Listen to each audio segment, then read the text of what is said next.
Chiudiamo questa puntata dedicata a Macfrut qui a Rimini insieme a Cesare Bellò, che è il direttore di AOP Veneto Ortofrutta, che insieme a Dopo Veneto ha allestito, è riuscito a raggruppare in questo grande spazio espositivo insomma tutto il meglio dell'ortofrutta veneta.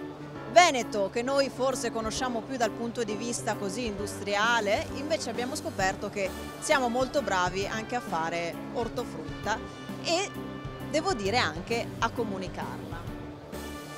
Veneto, ortofrutticolo, vale quasi 1 miliardo di euro, tante zone produttive, tanti territori, tanti prodotti di qualità che adesso cominciamo a caratterizzare anche per i loro territori, quindi stiamo passando da commodity a speciality le produzioni ortofrutticole venete. Su questo è anche un po' l'immagine, anzi è l'immagine dello stand, dove contestualizziamo le produzioni all'interno di un bosco, in questo caso la riproduzione di un bosco, a collegare proprio la qualità del prodotto alla qualità del territorio.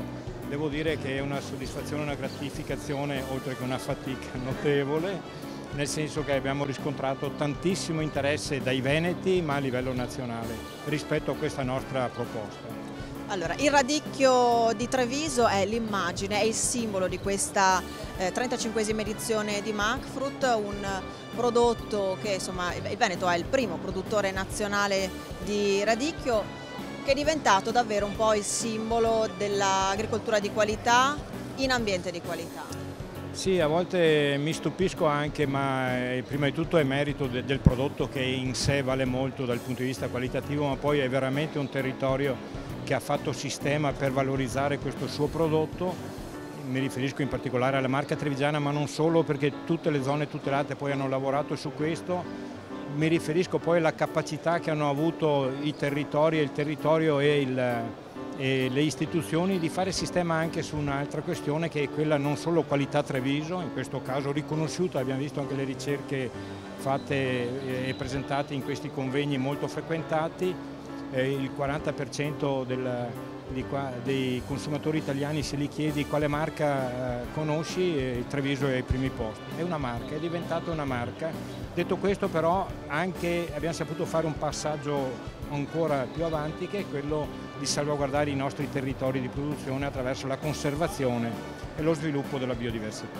Come è andato il convegno? Abbiamo visto una sala gremita questa mattina. Il convegno prodotti di qualità in territori di qualità, a partire dalla ricerca dell'innovazione. Allora abbiamo fatto il quadro di quello che c'è oggi in Veneto, è un quadro dettagliato e importante che deriva da dati oggettivi concreti. Da questo partiamo sia delle produzioni ortofrutticole sui territori, sia dalla ricerca e delle sperimentazioni in essere. Da questo partiamo con le testimonianze che abbiamo avuto, e quindi sappiamo dove andare, perché il consumatore ci sta dando ragione. Gradualmente trasformeremo il Veneto commodity da Veneto speciality, ma Venezia e il Veneto lo meritano tutto, questo passaggio. Cesare, ultima cosa, sta proprio per cominciare un altro convegno sui radicchi.